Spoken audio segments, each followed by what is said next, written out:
In this episode, we're going to take procurement out of the category of paperwork and put it where it belongs in governance, right at the point where an organization commits to long-term consequences. When brand new learners hear procurement, they often imagine a shopping process where the goal is to get a good price and move quickly, but procurement decisions frequently decide how secure, reliable, and adaptable an enterprise will be for years. The moment a contract is signed, the organization may be locking in a dependency, a set of operational responsibilities, and a level of visibility that can either support strong governance or undermine it. Governance controls built into procurement decisions are the difference between buying a capability responsibly and accidentally buying risk, complexity, and future regret. The aim is to understand how controls can be integrated into acquisition so that speed and cost are balanced with accountability, resilience, and clear responsibility. If procurement becomes a governance checkpoint rather than a last-minute administrative step, the organization can acquire resources confidently without being surprised later. Before we continue, a quick note. This audio course is a companion to our course companion books. The first book is about the exam and provides detailed information on how to pass it best.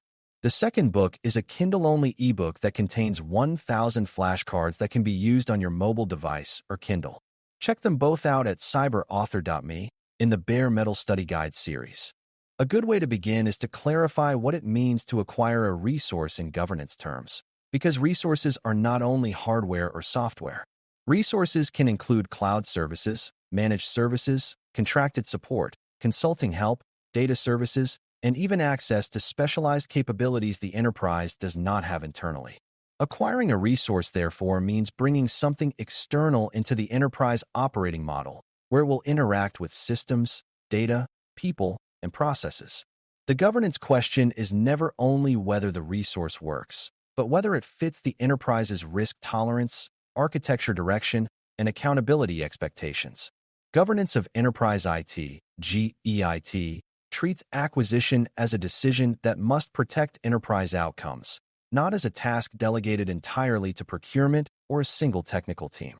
This is why governance controls belong inside procurement decisions, because procurement is often the earliest and most enforceable moment to set expectations.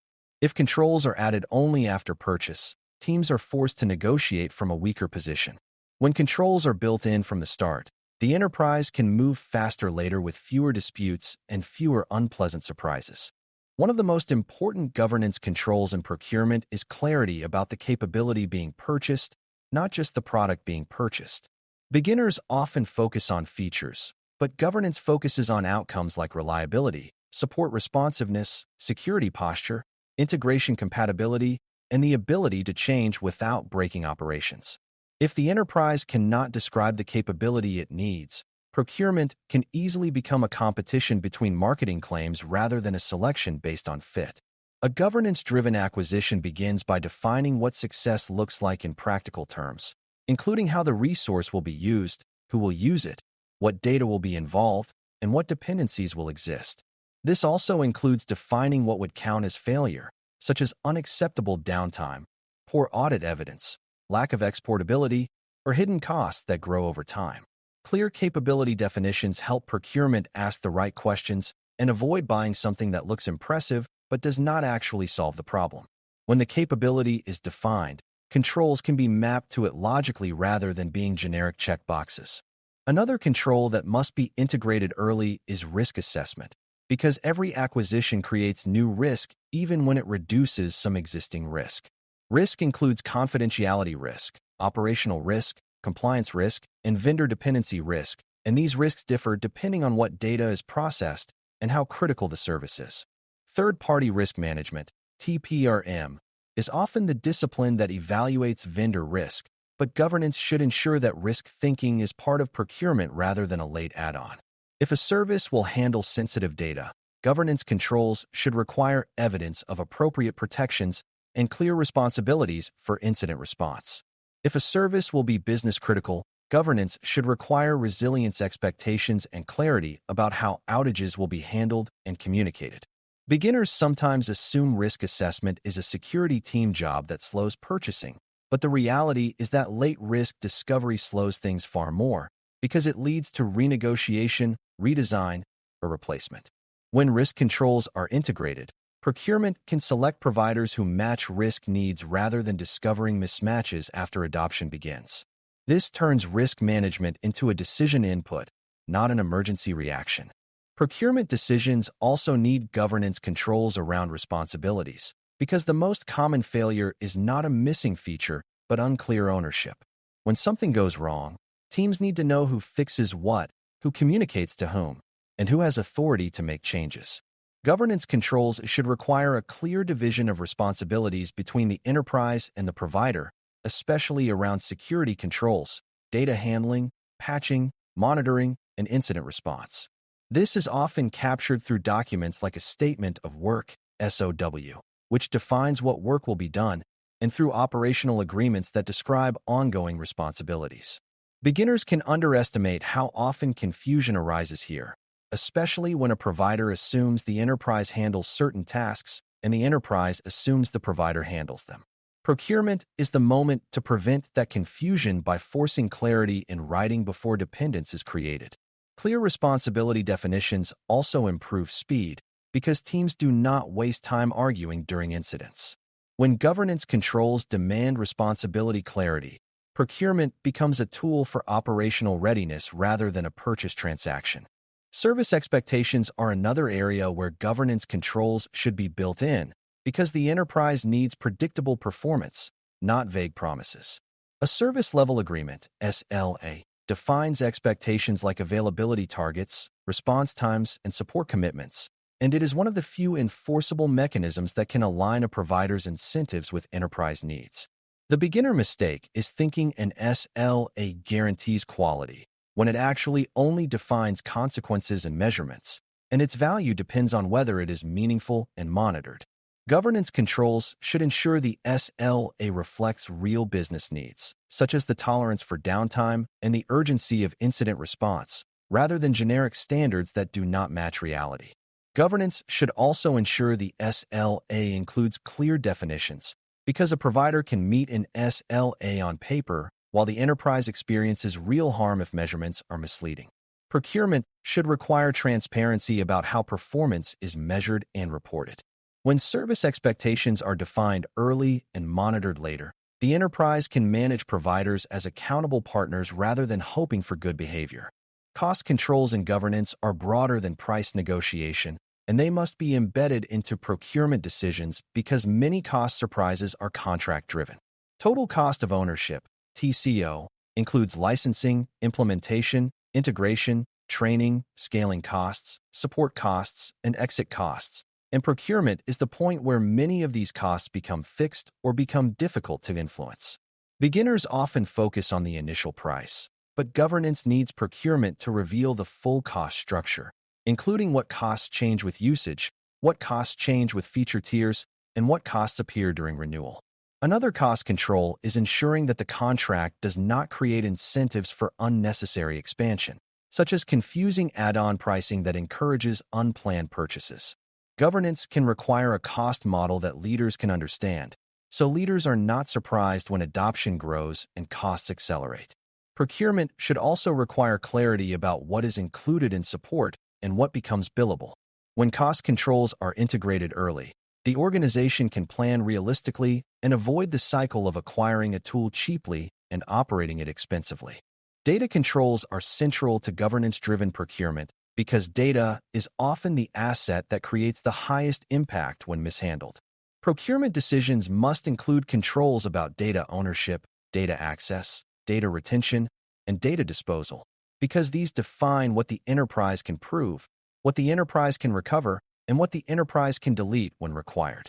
A common beginner misunderstanding is thinking the enterprise still fully controls its data simply because it created the data, but if the provider controls how data is stored, exported, or deleted, the enterprise may be trapped. Governance controls in procurement should require clear terms for data portability, meaning the enterprise can retrieve its data in usable form, and clear terms for data deletion, meaning data can be disposed of securely when the relationship ends or when retention periods expire.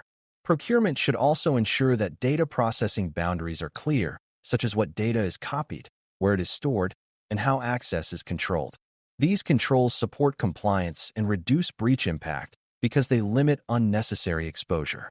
When data controls are explicit, the enterprise gains confidence that it can govern information lifecycle obligations even when services are external. Security controls built into procurement must be practical and outcome-driven rather than a long list of technical requirements that nobody can verify. Procurement should require evidence of security practices that align to the sensitivity and criticality of the resource, and it should also require clarity about how security will be monitored and how incidents will be handled.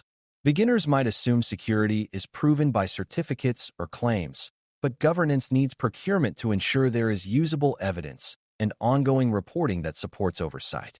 This includes requiring the provider to notify the enterprise of incidents within meaningful timeframes and to cooperate during investigations. It also includes ensuring the enterprise can perform audits or receive audit evidence appropriate to the relationship. Another security control is ensuring access controls and administrative interfaces are managed responsibly, including how privileged access is granted and reviewed. Procurement is where these expectations must be set, because changing them later is difficult. When security controls are embedded and aligned to risk, they protect the enterprise without creating unrealistic procurement barriers. Integration and architecture controls are also governance controls, even though they can sound technical, because integration decisions determine complexity, reliability, and future agility. Procurement should evaluate how the resource will connect to existing systems, what dependencies it introduces, and whether it aligns with enterprise architecture direction.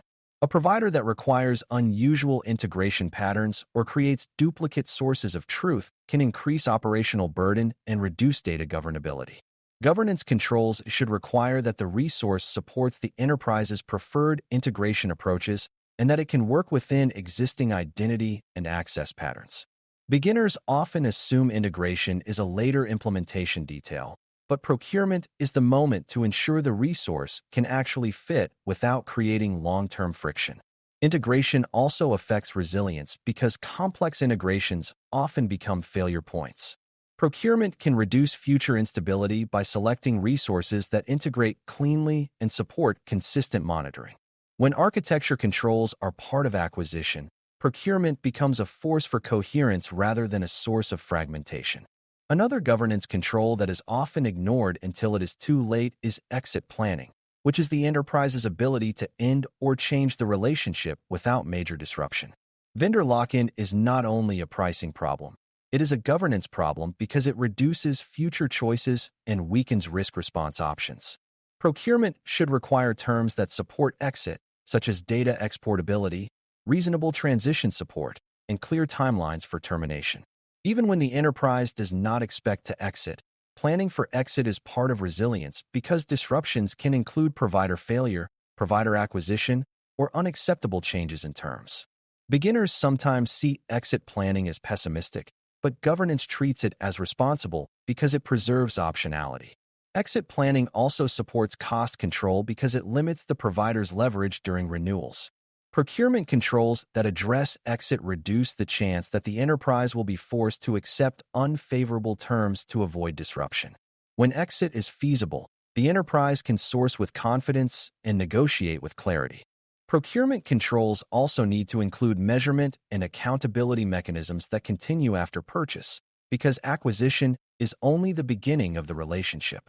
Governance should require that providers report performance in a way leaders can use, using clear key performance indicator, KPI, definitions that connect to outcomes like availability, support responsiveness, and reliability. Measurement should not be an afterthought because without measurement, governance cannot manage, and without management, contracts become symbolic rather than operational. Procurement can embed reporting expectations, escalation paths, and review cadences into the relationship so performance issues are addressed early rather than ignored until renewal time. Beginners often think vendor management is separate from procurement, but governance connects them because the procurement decision should anticipate how the relationship will be governed. This includes deciding who internally owns the relationship and who is responsible for monitoring evidence and resolving issues. When measurement and accountability are built in, The enterprise can treat sourcing as a managed capability rather than a blind dependency. As we close, acquiring resources with governance controls built into procurement decisions means using procurement as a strategic control point where the enterprise sets expectations before dependence is created. A governance-driven procurement approach defines the capability needed, integrates risk assessment, clarifies responsibilities, and establishes service expectations through meaningful SLA terms and measurable KPI reporting. It also protects the enterprise by embedding data controls, practical security evidence requirements, and architecture alignment expectations so new resources fit into the enterprise ecosystem without creating ungovernable complexity. Cost is managed through TCO clarity rather than price alone, and resilience is strengthened through exit planning and clear operational accountability.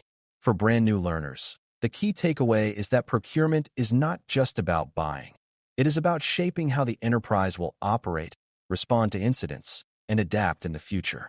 When governance controls are built into acquisition decisions, the enterprise gains speed later because fewer surprises emerge, fewer renegotiations occur, and responsibilities are clearer under pressure.